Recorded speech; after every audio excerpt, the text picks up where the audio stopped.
C'est une école vraiment bizarre ici. Les mauvaises notes ne comptent pas, mais il faut être belle. Ils ont même un classement de beauté. Les filles dans le top 10 habitent une villa et mangent gratuitement des plats délicieux. Je suis nouvelle, je viens d'arriver. Une feuille m'a griffé le visage dès mon arrivée. Du coup, la prof m'a mise à côté de Diana. Diana est numéro 10 au classement. Elle a été super sympa avec moi.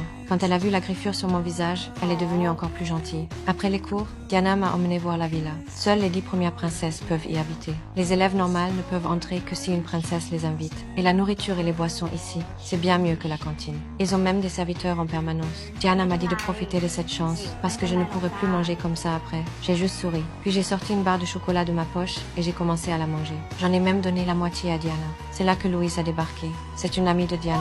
Avant, Diana l'invitait à manger ici. Mais aujourd'hui, Diana ne l'a pas invitée. Alors elle est entrée sans permission. Diana a fait semblant d'être gentille et a partagé un morceau de gâteau avec elle. Même quand la responsable est arrivée, Louise a continué à manger son gâteau d'abord. Puis la cloche a sonné. Et Anne, la princesse numéro 1, est apparue. Partout où elle va, elle est toujours le centre d'attention. J'ai soudain dit à Diana, je trouve qu'Anne n'est pas aussi belle que toi. Diana a nié, mais dans sa tête, elle l'imaginait déjà. Puis Diana a dit que j'étais jolie aussi. Elle voulait tester mon score de beauté. Mais après le test, elle est devenue nerveuse. Parce que j'étais classée numéro 11, juste en dessous d'elle. Diana a commencé à se sentir menacée. Mais tôt le lendemain matin, Diana s'est réveillée et a vu son classement passer de 10 à 11. En se regardant dans le miroir, elle a trouvé un bouton sur son nez. Et maintenant, j'étais numéro 10. Les filles se pressaient autour de moi pour me flatter. Diana a commencé à penser que c'était à cause du chocolat d'hier. Elle suspectait que tout ça faisait partie de mon plan. Mais je l'ai rassurée avec un air innocent. Le bouton va disparaître. Ton classement va revenir, c'est sûr. J'ai dit ça en tirant sur la cravate de princesse, en me plaignant que la cravate des 10 premières était inconfortable.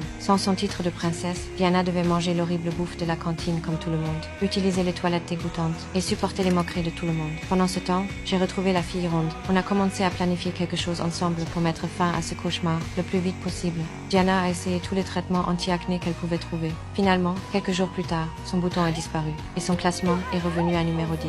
Mais très vite, un autre problème est apparu. Juste après le retour de Diana à la villa, une autre fille l'a encore remplacée. Au moment où la responsable allait virer Diana, je suis sortie juste à temps pour l'aider. Je l'ai même invitée à faire de la balançoire ensemble. Mais à ce moment-là, Diana a eu une idée terrible. Si elle ne pouvait pas devenir plus belle, alors elle rendrait les autres plus laides. Elle a commencé à pousser ma balançoire. Mais chaque poussée était plus forte que la précédente. La balançoire est devenue incontrôlable et mon visage s'est écrasé par terre. Diana a fait semblant de paniquer et a couru voir comment j'allais. Mon visage était gonflé et couvert de bleu. Diana a vu qu'elle était revenue numéro 10. Elle m'a complètement oubliée, allongée par terre. Mais après son départ, j'ai ouvert les yeux et j'ai souri.